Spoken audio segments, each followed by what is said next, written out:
Assalamualaikum warahmatullahi wabarakatuh. Salam sejahtera untuk kita semua. Perkenalkan, nama saya Kavita Sari dengan NIM 1924096 dari kelas 19307. Pada kesempatan kali ini, saya akan pidato sekaligus presentasi dengan judul analisis bahasa pidato era Kartini. Selama 10 menit ke depan, saya akan mengajak kita semua melihat lebih dalam bagaimana pesan-pesan Kartini tersampaikan melalui pilihan bahasanya, bagaimana struktur kalimatnya, bagaimana konteks perjuangan beliau, dan mengapa pemikirannya tetap relevan sampai hari ini. Pidato yang menjadi fokus analisis ini berasal dari tokoh perempuan Indonesia yang sangat kita kenal, yaitu Raden Ajeng Kartini. Judul pidato atau lebih tepatnya, gagasan yang diangkat adalah habis gelap terbitlah terang. Sebagai sumber, saya menggunakan video interpretasi dari TV One. Dari video tersebut berisi penggambaran ulang mengenai pemikiran Kartini berdasarkan surat-suratnya. Video ini bukan rekaman asli pidato era Kartini karena pada masa itu belum ada teknologi perekaman video modern, namun video ini berhasil menghidupkan kembali pesan-pesan penting Kartini dalam bentuk visual dan naratif yang menarik.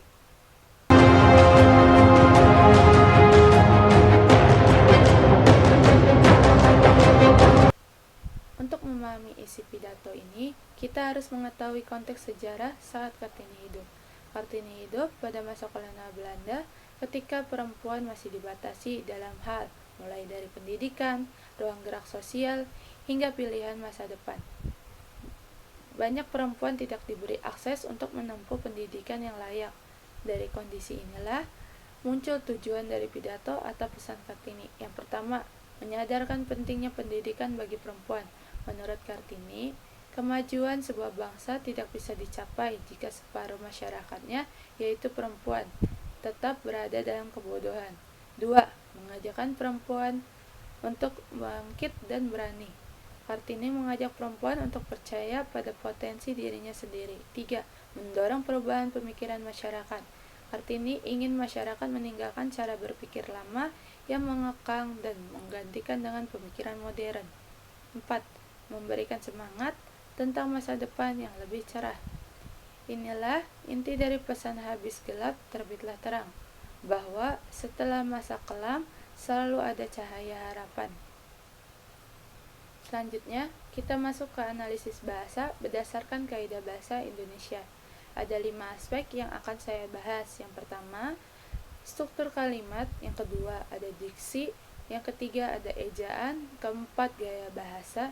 Dan yang terakhir, yaitu yang kelima, ada keterpaduan paragraf. Yang pertama, struktur kalimat. Kartini menggunakan kalimat-kalimat yang panjang, kompleks, namun tetap efektif. Contoh kalimat yang paling dikenal dalam interpretasi pidatonya adalah, kami tidak hendak melawan adat, tetapi kami ingin agar perempuan pun diberi kesempatan untuk berpikir dan belajar. Kalimat ini menunjukkan adanya subjek, adanya predikat, adanya tujuan, dan ada hubungan sebab akibat. Kalimat panjang ini tidak membuat pesan menjadi berat, justru memperlihatkan kedalaman pemikiran Kartini. Yang kedua, ada diksi. Kartini dikenal memiliki pilihan kata yang sangat indah dan syarat makna. Beberapa diksi penting yang sering muncul antara lainnya ada pendidikan, kemajuan, hak, keadilan, cita-cita, kesempatan, perempuan. Diksi-diksi tersebut bukan sekadar kata, tetapi gambaran pemikiran futuristik Kartini.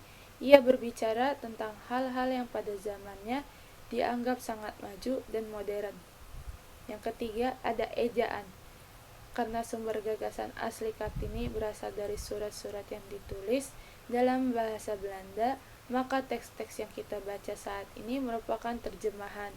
Terjemahan dalam video sudah mengikuti pedoman umum ejaan bahasa Indonesia modern. Tanda baca digunakan secara tepat, struktur kalimat jelas, dan pilihan kata yang mudah dipahami masyarakat Indonesia saat ini. Yang keempat, ada gaya bahasa. Inilah bagian paling khas dari Kartini, yaitu gaya bahasanya yang penuh majas. Beberapa majas yang dominan adalah 1. Metafora. Habis gelap terbitlah terang. Gelap adalah lambang keterbelakangan. Terang adalah lambang kemajuan dan pendidikan. 2. Repetisi. Pengulangan kata-kata seperti kemajuan, pendidikan, dan perempuan digunakan untuk menegaskan pesan inti.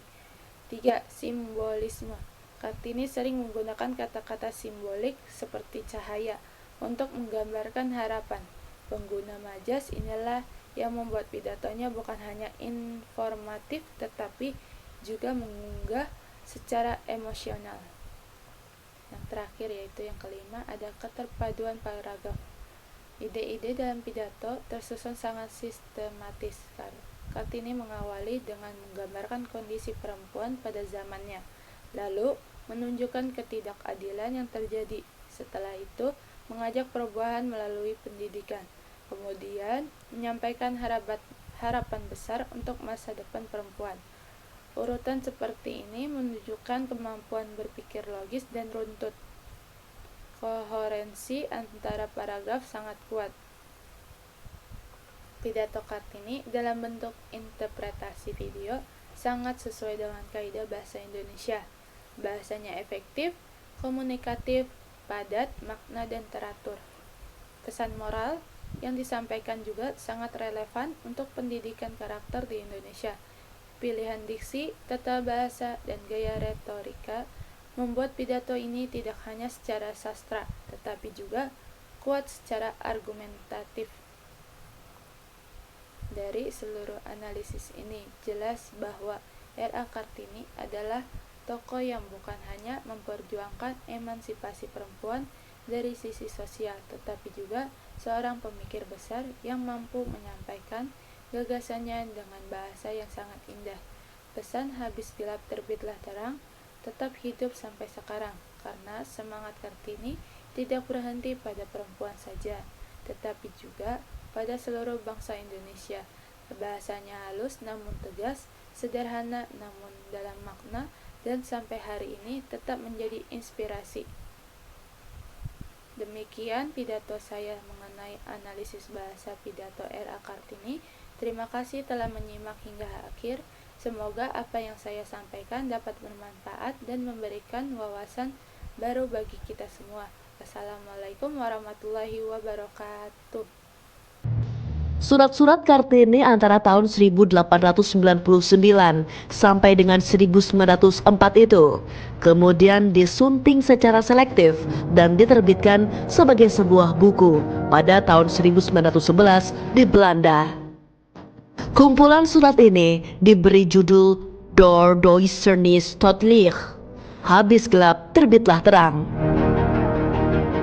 Penerbitan surat-surat Kartini ini adalah bagian dari usaha untuk mencari dana pendirian sekolah-sekolah di Jawa. Akhirnya, pada tahun 1912, sekolah siang bagi gadis-gadis Jawa berhasil didirikan di Semarang. Pada Februari 1913, perkumpulan dana Kartini pun dibentuk di Belanda. Badan ini bertugas mencari dana dan menyalurkan uang tersebut kepada sekolah wanita di Indonesia. Perkumpulan dana Kartini kemudian mendirikan cabang resmi di Semarang dengan nama Kartini Vereniging. Kesadaran akan pendidikan bagi kaum bumi putra tumbuh dan berkembang di Hindia Belanda sejak awal abad 20. Keadaan ini berhubungan erat dengan kebijakan politik Belanda di tanah jajahan. Kebijakan baru ini tampaknya dipengaruhi oleh pemikiran Konrad Theodor van Deventer. Kebijakan politik ini dikenal dengan nama Trias van Deventer. Dikenal juga sebagai politik etis atau politik balas budi. Politik etis dari Trias van Deventer ini meliputi irigasi, transmigrasi, dan edukasi. Sayangnya, pelaksanaan ketiga program ini ditunggangi pejabat-pejabat kolonial yang berkolusi dengan para kapitalis. Irigasi yang seharusnya untuk pertanian rakyat Indonesia dialihkan demi perkebunan-perkebunan Belanda. Transmigrasi pun sama, Perpindahan masyarakat Jawa hanya ditujukan untuk mencukupi buruh-buruh perkebunan di Sumatera dan Suriname.